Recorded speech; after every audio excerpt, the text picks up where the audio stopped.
नमो नमः विद्यार्थियों, एवीएन के यूट्यूब चैनल में एक बार फिर आपका हार्दिक स्वागत है। हमारा जो पिछला वीडियो था वो था कारक प्रकरण पे, यानी कारक प्रकरण में जो हमने पिछले वीडियो में पढ़ा था कारक चिन्ह पढ़े थे हमने, प्रथमा द्वितीय तृतीय चतुर्थी और चतुर्थी तक हमने कारक भी पढ़े थे, यानी कर्ता कारक के विषय में पढ़ा था, कर्म कारक के विषय में पढ़ा था, करण कारक के विषय में पढ़ा था और संप्रदान कारक के विषय में पढ़ा था। आज हम उससे आगे अपादान कारक में संबंध, अधिकरण और संबोधन कारक इनके बारे में अध्ययन करेंगे। यानी आज का हमारा टॉपिक है, हमारा वीडियो वो कारक प्रकरण पे रहेगा, जिसमें अपादान कारक से लेकर के जो संबोधन कारक है उनके विषय में रहेगा। सबसे पहले हम बात करते हैं अपादान कारक की, क्योंकि जो पीछे वाले जो चार है संप्रदान कारक के वो हमारे पिछले वीडियो में हो चुके हैं। डिस्क्रिप्शन में लिंक है, वहां से आप चेक कर सकते हो।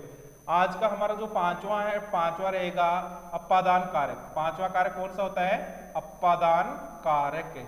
अपादान कारक। और इसके योग में, अपादान कारक के योग में कौन सी विभक्ति का प्रयोग होता है? पंचमी विभक्ति का प्रयोग होता है। पंचमी विभक्ति का प्रयोग होता है। अपादान कारक के योग में पंचमी विभक्ति का प्रयोग होता है। ठीक है, अब सबसे पहले हमारे दिमाग में आता है ये अपादान कारक किसे कहते हैं? अपादान कहते किसे हैं, यानी अपादान कारक की संज्ञा होती किसे है? अपादान कारक संज्ञा होती है पृथक होने के अर्थ में, यानी कोई भी चीज जब किसी चीज से पृथक होती है, अलग, पृथक को अपन क्या बोल सकते हैं? अलग। अलग होने के अर्थ में जो चीज स्थायी होती है, अलग होने के अर्थ में यानी पृथक होने के अर्थ में जो चीज स्थायी होती है उस चीज की क्या होती है? अपादान कारक संज्ञा होती है। एक बार दोबारा, पृथक होने के अर्थ में या अलग होने के अर्थ में जो चीज स्थायी होती है उसकी अपादान कारक संज्ञा होती है, यानी उसकी क्या होती है? अपादान कारक संज्ञा होती है। और अपादान कारक के योग में कौन सी विभक्ति का प्रयोग होती है? पंचमी विभक्ति का प्रयोग होता है। इनको हम उदाहरणों से अच्छी तरीके से समझते हैं। जैसे उदाहरण के लिए अपादान कारक की उदाहरण की बात कर रहा हूं। एक उदाहरण अपने पास,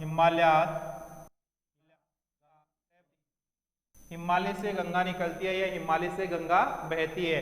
तो जब हिमालय से गंगा निकलती है, गंगा बहती है, तो गंगा क्या हो रही है? हिमालय से अलग हो रही है। और इस अलग होने के अर्थ में स्थायी कौन है? हिमालय। तो हिमालय की क्या हो जाएगी? अपादान कारक संज्ञा होगी। हिमालय की क्या हो जाएगी? अपादान कारक संज्ञा होगी। और हिमालयात में कौन सी विभक्ति लगेगी? पंचमी। कौन सी लगेगी? पंचमी। अगर कारण पूछा जाए तो क्या बोलेंगे? अपादान कारक के योग में पंचमी विभक्ति का प्रयोग होता है।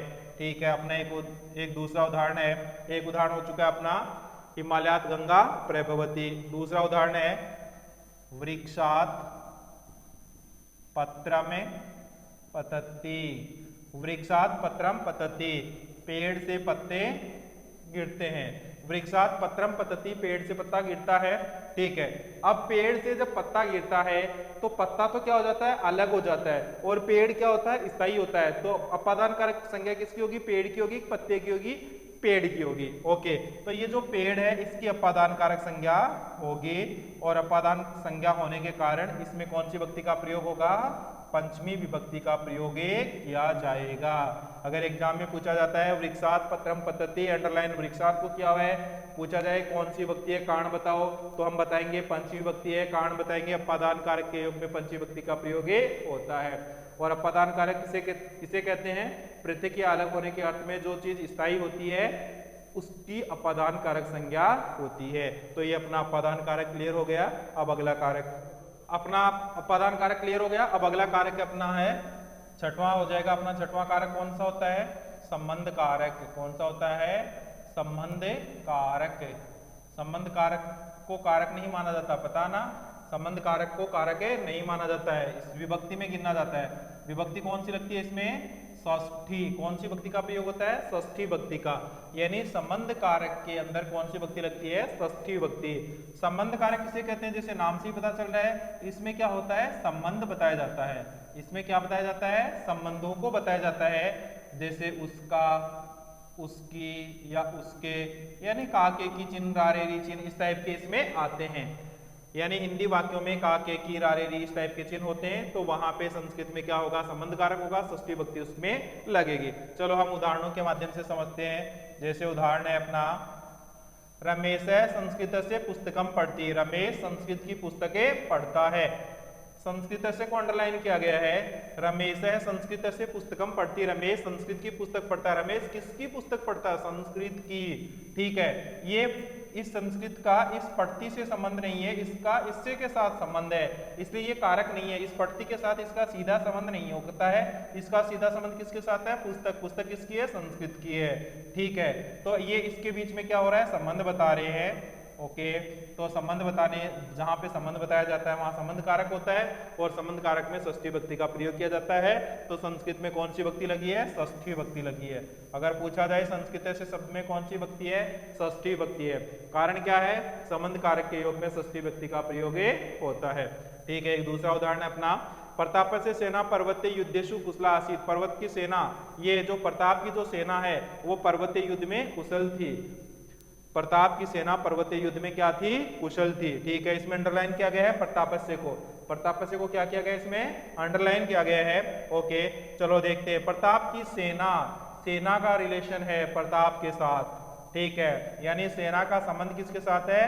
प्रताप के साथ। तो ये हो गया संबंध, संबंध कारक हो गया। संबंध कारक होने के कारण इसमें कौन सी विभक्ति लगेगी? षष्ठी विभक्ति।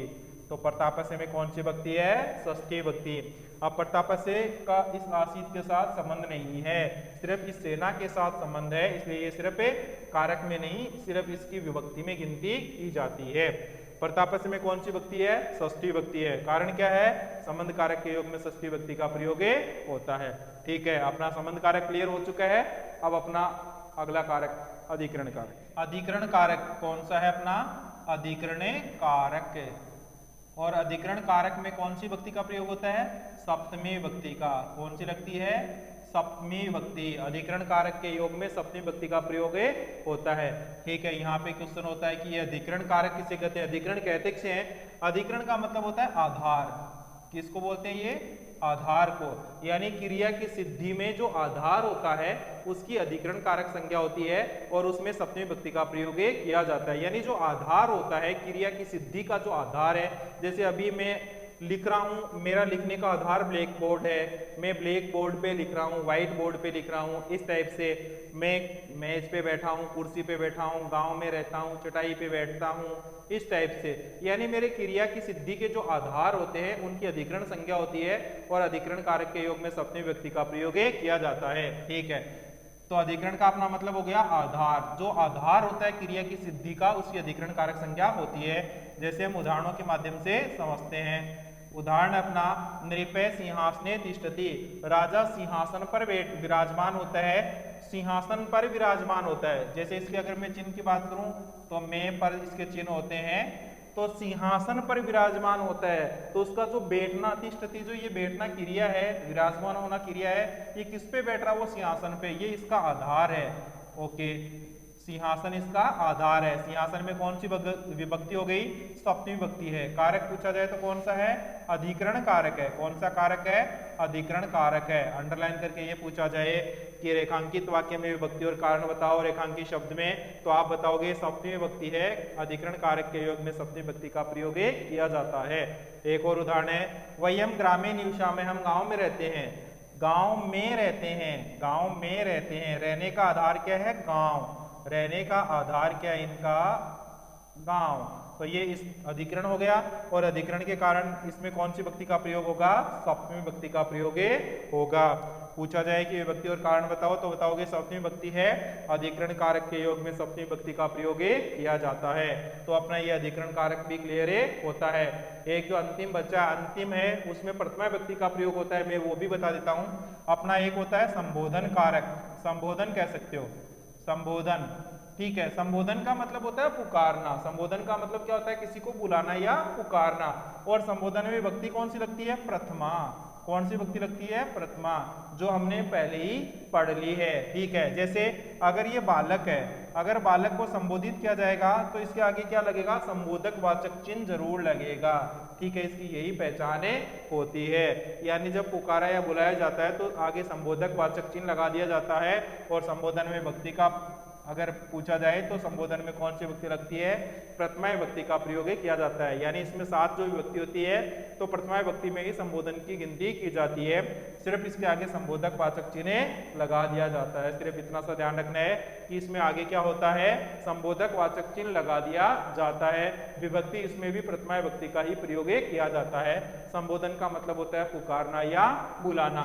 इस प्रकार जो अपना ये कारक प्रकरण है, अपना ये जो कारक प्रकरण है, ये कारक प्रकरण क्लियर होता है। इसमें हमने पढ़ा है कारक किसे कहते हैं, कारक की परिभाषा क्या होती है, कारक कितने होते हैं, और फिर ये कर्ता कर्म, इस प्रकार से ये जो 7 कारक होते हैं ये कैसे कैसे प्रयुक्त होते हैं ये भी हमने देखा। हिंदी से संस्कृत सेंटेंस बनाना भी हमने कारक के माध्यम से सीखा है। उम्मीद करता हूँ आप लोगों को वीडियो अच्छा लगेगा। वीडियो अच्छा लगे तो लाइक शेयर सब्सक्राइब जरूर करें। धन्यवाद।